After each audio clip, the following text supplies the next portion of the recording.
अस्सलामुअलैकुम। बोल न्यूज़ में कहते हैं आपको खुशामदीद। मैं हूं आपके साथ रमशा साजिद। हेडलाइंस आप जान चुके हैं। आगाज से बात करेंगे। बानी पीटीआई और बुशरा बीबी के खिलाफ 190 मिलियन पाउंड रेफरेंस का फैसला सुना दिया गया। बानी पीटीआई को 14 साल कैद और 10 लाख रुपए जुर्माने की सजा सुना दी गई है। बुशरा बीबी को 7 साल कैद और 5 लाख रुपए जुर्माने की सजा सुनाई गई है। 3 बार महफूज फैसला मुअख्खर होने के बाद 190 मिलियन पाउंड रेफरेंस का फैसला आज सामने आ गया। एहतसाब अदालत इस्लामाबाद के जज नासिर जावेद ने अडियाला जेल में फैसला पढ़कर सुनाया। बानी पीटीआई को 14 साल कैद और 10 लाख रुपए जुर्माने की सजा सुना दी गई। बुशरा बीबी को 7 साल कैद और 5 लाख रुपए जुर्माने की सजा सुनाई गई है। अलकादिर यूनिवर्सिटी को सरकारी तहवील में लेने का हुक्म दिया गया है। जिस वक्त फैसला सुनाया गया, बानी पीटीआई, बुशरा बीबी और तहरीक इंसाफ की क़यादत कमरे अदालत में मौजूद थी। रेफरेंस का फैसला 3 बार मौखर किया गया। अदालत ने फैसला गुज़िश्ता साल 18 दिसंबर को महफूज किया था। फैसला सुनाने के लिए पहले 23 दिसंबर, फिर 6 जनवरी और फिर 13 जनवरी की तारीख दी गई। केस का जेल ट्रायल 1 साल में मुकम्मल हुआ। तुलबा को कभी नहीं कहूंगी कि अपने मुल्क पर हमला कर दो। मुल्क को नफरत नहीं, इत्तेहाद की जरूरत है। जिन्हें बरगलाया गया वो बच्चे आज जेलों में हैं। वज़ीर आला पंजाब मरियम नवाज को काड़ा में तुलबा की तकलीफ से खिताब कहा कि हमें चोर कहा गया कि मुल्क को लूट कर खा गए। तमाम तरक्याती मंसूबों पर नवाज शरीफ का नाम है। नवाज शरीफ ने कभी 1 रुपए की करप्शन नहीं की। मुझे अपने वालिद के साथ खड़े होने की सजा दी गई। इल्ज़ाम लगाने वाले पर आज खुद चोरी साबित हो गई है। वो खुद रिश्वत लेते रंगे हाथों पकड़ा गया। पहला वज़ीर आज़म है जिसे रिश्वत लेने पर निकाला गया। मेरे लिए तो बहुत आसान है, मैं यहाँ खड़ा होकर आप सबको सबक दूं, सब कुछ जला के राख कर दो, अपने ही मुल्क पे हमला कर दो। आज जिनको पेट्रोल बॉम्ब्स चलाना सिखाया है और अपने मुल्क पे हमले की तरगीब दी है, वो आज जेलों में पड़े सड़ रहे हैं। मुझे कहा गया चोर चोर कहा गया और कहा ये इतना लूट गए, इतना खा गए। जो आज आपके मुल्क में काबिले जिक्र प्रोजेक्ट है, चाहे वो मोटरवे हो या वो हाईवेज का जाल हो, चाहे एटमी पाकिस्तान बनाना हो, उसके ऊपर नवाज शरीफ का नाम है। कोई एक ऐसा शख्स नहीं था जिसने कहा हो कि नवाज शरीफ ने ये फलां मंसूबे में इतनी करप्शन की और मुझे मेरे वालिद के साथ खड़े होने की सज़ा मिली। आज ना सिर्फ खुद पे चोरी साबित हुई है, बल्कि पहला तारीख का वज़ीर आज़म है जो रिश्वत लेते हुए रंगे हाथों पकड़ा गया। 190 मिलियन पाउंड पाकिस्तानी अवाम का पैसा था। सब एक सवाल करेंगे कि मुल्क का पैसा किसी के अकाउंट में क्यों गया। ऐसा कभी नहीं हुआ रियासत का पैसा किसी के अकाउंट में डाल दिया जाए। चोरी का माल हड़प करने की इजाज़त काबीना से ली गई। सारी दुनिया को चोर कहने वाले बानी पीटीआई ने चोरी की। वज़ीर दिफा ख्वाजा आसिफ की प्रेस कॉन्फ्रेंस कहा कि मुज़ाकरात से मुतालिक बहुत बदनाम हूँ, मज़ीद नहीं होना चाहता। मुज़ाकराती टीम में से कोई बता दे कि अगर मैंने मुज़ाकरात से रोका हो। मैं तो चाहता हूँ कि मुज़ाकरात का पहला पढ़ाओ किया जाए। हालात ठीक हो रहे हैं तो ये लोग रोड़े अटका रहे हैं। आवाम का तो 190 मिलियन पाउंड। एक सवाल, सिर्फ एक सवाल, कोई लंबे चौड़े सवाल पूछने की कोशिश का जरूरत नहीं है। सिर्फ ये कि मलिक रियाज के अकाउंट में क्यों गया पैसा। पाकिस्तान में कभी भी ये नहीं हुआ कि रियासत की रकम जो है किसी के पर्सनल अकाउंट में डाल दी जाए। पाकिस्तान में कभी चोरी की वारदात की अप्रूवल जो है कबीना से किसी ने लेने की जरूरत नहीं की। इमरान खान ने यह भी किया जो सारी दुनिया को चोर कहता है। 190 मिलियन पाउंड रेफरेंस पाकिस्तान की तारीख का सबसे बड़ा करप्शन केस है। खुद को सादिक और अमीन कहने वाले मुल्क के सबसे बड़े डाके मुलविस पाए गए। वफाकी वजीर मनसूबबंदी एहसन इकबाल की प्रेस कॉन्फ्रेंस का बरतानिया की जानिब से लौटाए गए 64 अरब रुपए कौमी खजाने में जमा होने चाहिए थे। कोई शख्स चोरी के पैसे से मस्जिद बना दे और कहे कि मेरी चोरी हलाल हो गई है तो ये एक तौहीन आमेज रवैया है। की तारीख का सबसे बड़ा सियासी करप्शन का मुकदमा है और सज़ा है। क्या ये हकीकत नहीं है कि बरतानिया की नेशनल क्राइम एजेंसी ने 190 मिलियन पाउंड, जिनकी मालियत तकरीबन 64 अरब रुपए बनती है, उन्हें हुकूमत पाकिस्तान के सुपुर्द किया, जिस रकम को सरकारी खजाने में जमा होना चाहिए था। अगर कोई शख्स डाका डाले, चोरी करे, क्या चोरी और डाके के पैसे से मस्जिद बना देने से और क्या वो चोरी और डाके की रकम हलाल हो सकती है? नहीं हो सकती। आज के फैसले से साबित हो गया कि बानी किस हद तक बदनीयत शख्सियत थे। उनकी नज़रें बुशरा बीबी सियासत में जो कर रही थी वो जायज़ था। बानी पीटीआई को सजा होने के बावजूद कोई शख्स बाहर नहीं निकला, कहीं कोई एहतजाज नहीं हुआ। लोग तो सड़कों पर जश्न मनाते, मिठाइयाँ बांटते नजर आ रहे हैं। सिंध के सीनियर वजीर शर्जील इनाम मेमन की प्रेस कॉन्फ्रेंस, कहा कि बानी पीटीआई को आज भी VIP ट्रीटमेंट मिल रही है। अवाम को मजीद बेवकूफ़ बनाने का नाटक अब नहीं चल सकता। फैसला आया है, उस फैसले में यह साबित हो गया कि ये किस हद तक बदनीयत शख्स था। इमरान खान को सजा होने के बावजूद पूरे पाकिस्तान में एक शख्स, हालांकि 14 साल की सजा हुई उसको, कोई एक शख्स किसी सड़क पे पूरे पाकिस्तान में खैबर पख्तूनख्वा समेत कोई नहीं निकला रोडों पे। जो पाकिस्तान का अपने आप को कहता कि मैं मोस्ट पॉपुलर तरीन लीडर हूं, तो आज उस पॉपुलर तरीन लीडर के जो है सजा के बाद लोग तो सड़कों पे जश्न मनाते हुए नजर आ रहे हैं। लोग तो सड़कों पे खुशियां और मिठाइयां बांटते हुए नजर आ रहे हैं। जो सहूलतें आज भी इमरान खान को जेल के अंदर से हैं, वो किसी भी पॉलिटिशियन को आज दिन तक नहीं मिली। इसको आज भी VIP ट्रीटमेंट मिल रही है। अवाम के सामने जो बेवकूफ़ बनाने का जो नाटक और उठौंग चल रहा है, वो अब मजीद नहीं चल सकता। के मुस्तफ़ा कमाल कहते हैं कि बानी पीटीआई सबको चोर और डाकू कहते थे। उनका मौक़िफ़ अपनी चोरी छुपाने के लिए था। आज अदालत ने बानी पीटीआई को मुजरिम करार देकर सज़ा सुना दी। ओपन एंड शट केस था कि पैसे पाकिस्तान की रियासत के अकाउंट में आने थे, वो पैसे चले गए हैं, उसका अकाउंट नंबर दे दिया गया है सुप्रीम कोर्ट में, जहां पर वो पेनल्टी लगी थी और वो पैसे। तो मैं समझता हूं कि पीटीआई जो इतने दिनों से इतना शोर मचा रही थी और मचा रही है आज भी, उनको पता है कि जो वो इस केस में, ये केस बहुत स्ट्रॉन्ग है। और जो पीटीआई का ये वाला जो बयानिया है कि सारे चोर हैं, सारे डाकू हैं, मैं समझता हूँ कि आज ये ज़मीन बोस हो गया सारा। और एक बहुत बड़ा ये एक मैं समझता हूँ कि आज के दिन ये फैसला है पीटीआई के पूरे नैरेटिव के ऊपर। इस केस में बिल्कुल कोई भी ऐसी चीज़ नहीं है जिससे वो ये तासुर जाए कि खुदा न खास्ता ये फैसला जो है गलत फैसला हुआ है। आज इंसाफ का बोल बाला हुआ है। ये सज़ा बिल्कुल कानून के मुताबिक है। 190 मिलियन पाउंड केस के फैसले पर वज़ीर इत्तलात अता कर रद्द-ए-अमल कहा, यह पहले रोज से ओपन एंड शट केस था, आप अपनी बेगुनाही साबित करने में नाकाम रहे हैं। वज़ीर कानून नासिर नसीर तारा बोले कि अवाम का जो पैसा बाहर ले जाया जाता है, ये लिखा हुआ है कि ये पैसा हुकूमत को ट्रांसफ़र किया जाना होता है। हुसैन नवाज की प्रॉपर्टी का मामला भी था, लेकिन वो तहकीकात के बाद क्लियर हो गए थे। मैं समझता हूँ कि आज इंसाफ का बोल बाला हुआ है। इसमें आपको क्लियर कट नजर आएगा कि कानूनी लवाजमात पूरे करते हुए ये सजा जो सुनाई गई है, ये बिल्कुल कानून के मुताबिक है, मेरिट पे है, एविडेंस के मुताबिक है, और आप अपनी बेगुनाही साबित करने में नाकाम रहे हैं। ये ओपन एंड शट केस था, डे 1 से ओपन एंड शट केस था। ये अवाम का पैसा होता है जो टैक्स एवेजन से या किसी न किसी हवाले से कमा के बाहर ले जाया जाता है। तो ये लिखा हुआ है कि वो वफाकी हुकूमत को ट्रांसफ़र होना है। बरतानिया में मनी लॉन्ड्रिंग के हवाले से एसेट रिकवरी कुछ तहकीकात का आगाज़ किया था, जिनमें हुसैन नवाज साहब की भी प्रॉपर्टीज थी। मैं खुल के ये बात करना चाहता हूँ, लेकिन इंक्वायरी इन्वेस्टिगेशन के बाद वो क्लियर कर दिए गए।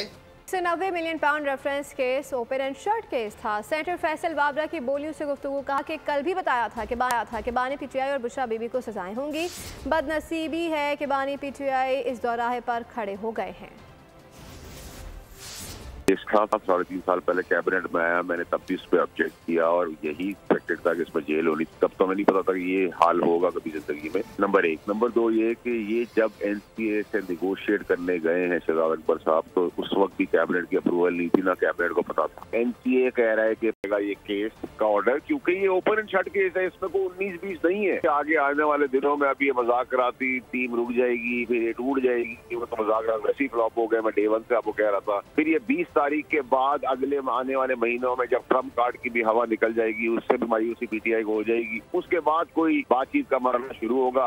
190 मिलियन पाउंड केस में इंसाफ के तमाम तकाजे पूरे किए गए।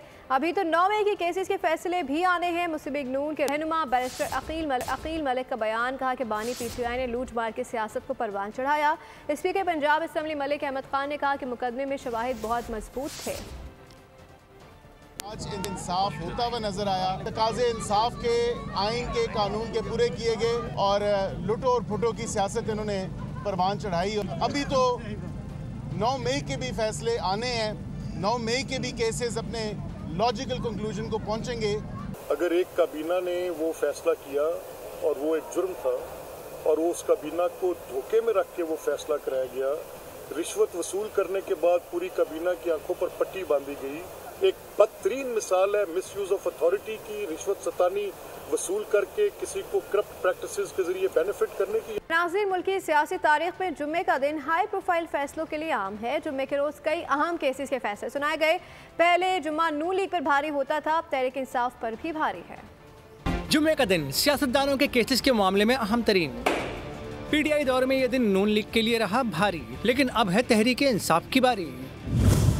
जुम्मा 17 जुलाई 2025 190 मिलियन पाउंड केस में बानी पीटीआई और बुशरा बीबी को सजाएं सुनाई गईं। जुम्मा 21 अक्टूबर 2022 को तोशाखाना केस में इलेक्शन कमीशन ने बानी पीटीआई को नाअहल करार दिया। जुम्मा 6 जुलाई 2018 को इस्लामाबाद की एहतिसाब अदालत ने नवाज शरीफ, मरियम नवाज और कैप्टन रिटायर्ड सफदर को सजा सुनाई थी।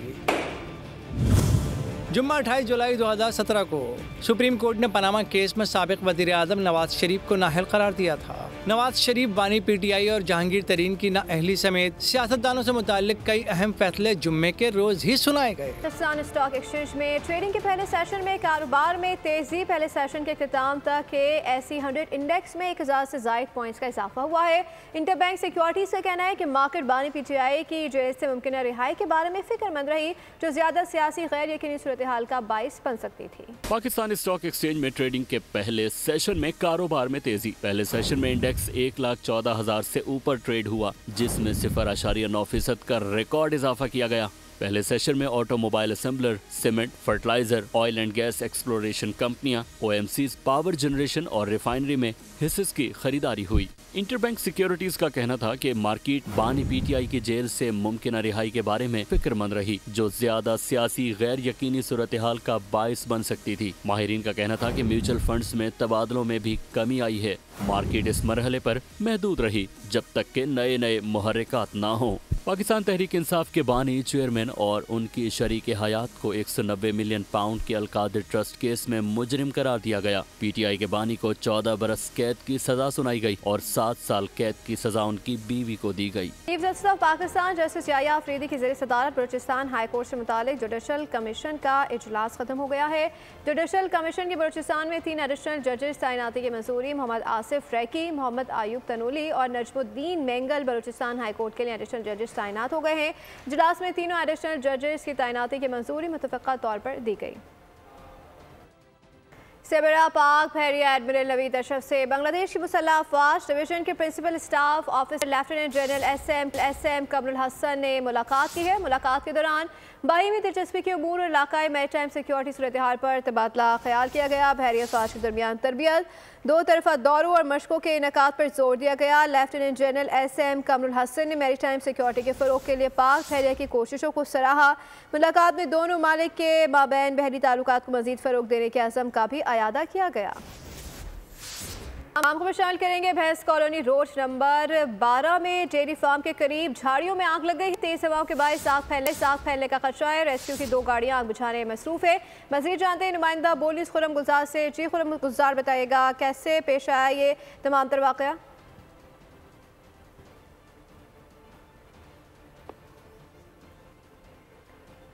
खुरम गुजार से भी रब्ता करने की कोशिश करेंगे। अपने नाज़रीन को इस हवाले से अपडेट कर रहे हैं। भैंस कॉलोनी रोड नंबर 12 में डेयरी फार्म के करीब झाड़ियों में आग लग गई।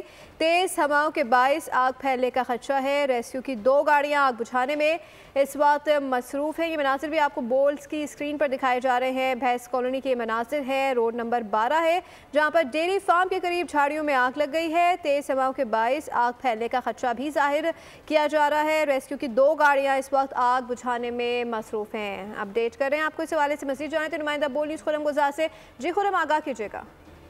जी बिल्कुल, भैंस कॉलोनी रोड नंबर 12 है, यहाँ डेयरी फार्म के करीब झाड़ियों में आग लगी थी। तेज हवाओं के बाद आग ने शिद्दत अख्तियार की। कुछ डेयरी फार्म की जो झुग्गियाँ थी उनको भी लपेट में लिया है, जिसकी वजह से नुकसान पहुंचा है। झाड़ियाँ जली हैं और साथ ही डेयरी फार्म पे कुछ नुकसान पहुंचा है। फायर ब्रिगेड और KMC फायर ब्रिगेड के साथ रेस्क्यू 112 की गाड़ियाँ भी पहुंची हैं। 3 फायर ब्रिगेड और 1 घंटे की जद्दोजहद के बाद आग पर काबू पा लिया है। अब जो है वो फायर ब्रिगेड काम को बताना है कि कूलिंग का अमल जारी है, जिसके बाद नुकसान का तखमीना जो है वो बताया जाएगा। तमाम आग लगने की वजह जो है वो मालूम नहीं हो सकती है।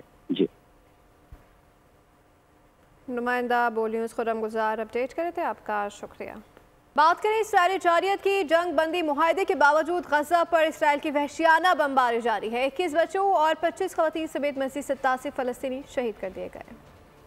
सीज़फायर पर समझौते के बाद भी इसराइल की बर्बरियत जारी है। मुआहदे के ऐलान के बाद मजीद दर्जनों फलस्तीनी शहीद किए जा चुके। 21 बच्चे और 25 खवातीन शहीदों में शामिल हैं। ताज़ा हमले में इसराइल के जंगी तैयारों ने दीर अल बलाह को निशाना बनाया।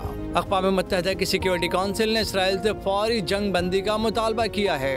मुआहदे के तहत हमाद इसराइल जंग बंदी का इतलाक 19 जनवरी इतवार से होगा। लॉस एंजलिस के जंगलात में लगी आग पर काबू नहीं पाया जा सका। मरने वालों की तादाद 27 हो चुकी है। कैलिफोर्निया की आग अब तक भड़क रही है। हजारों फायर फाइटर्स 45 स्क्वायर मील पर फैली आग बुझाने की कोशिशें कर रहे हैं। मजीद 90,000 अफराद को अलर्ट किया गया है कि किसी वक्त भी इनखला के अहकामात मिल सकते हैं। पॉलिसाइडर्स की आग पर 27% तक काबू पाया जा सका है। 5,000 मकानात और जायदादें यहाँ राख हो चुकी हैं। ईडन की आग पर 55% काबू पा लिया गया है। हुक्काम के मुताबिक अल्टाडेना में 17 और पॉलिसाइडर्स की आग से 10 अफराद के मरने की तस्दीक की जा चुकी है। जंगलात की आग के बायस लॉस एंजलिस के 30,000 तलबा की तालीम मुअत्तल है। 33 स्कूल बंद कर दिए गए हैं। 10 कैंपस आग से तबाह हो चुके हैं। इसके साथ बुलेटिन से फिलहाल इतना ही। मज़ीद बाखबर रहने के लिए विजिट कर सकते हैं हमारी वेबसाइट polnews.com। देखते रहिए पोल।